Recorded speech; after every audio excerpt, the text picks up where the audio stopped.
और आइए, आज का म्यूजिक बहुत ही कमाल का रहेगा।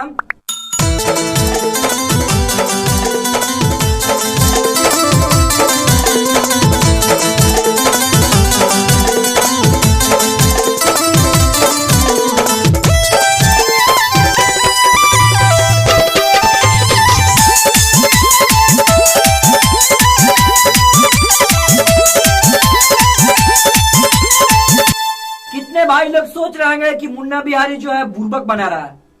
अरे भैया, आदमी कहां से कहां चला गया। आप सब क्यों ऐसे सोचते हैं? ऐसे मत सोचिएगा, क्योंकि ढोलक तबला मतलब इधर उधर चुरा के नहीं रखे, इसी में से सारा चीज बचता है। इसका कीमत है 42 से 45 तक, 37 में, जहां तक जैसा जैसा इसका रेट होता है वैसे वैसे मिलता है। ठीक है, देखिएगा, समझिएगा कहां से ढोलक तबला बज रहा है।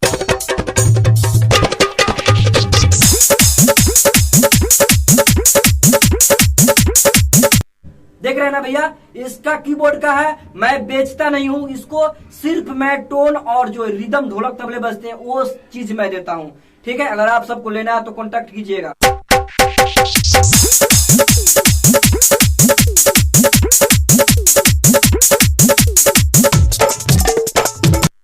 तो आइए, मैं गाने के साथ में बजाऊंगा।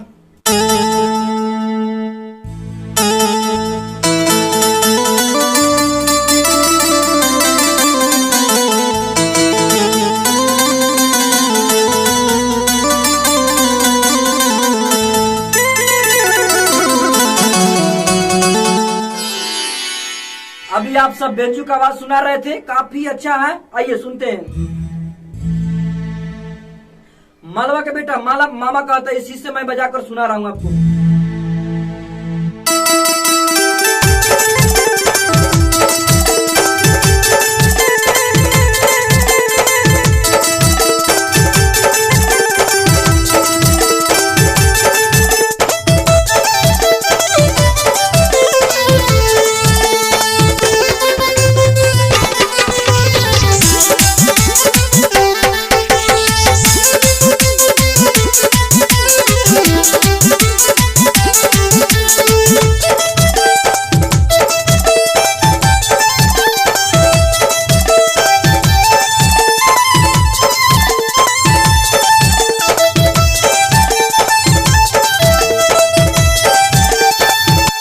ऐसा नहीं है कि सिर्फ वही बजाइएगा, आपको जैसा मन करे वैसा बजा सकते हैं।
आइए कुछ दूसरा गाना बजाते हैं।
फाइनली आप सब देख रहे थे, कुछ ऐसे ऐसे मनोरंजन कर रहे थे।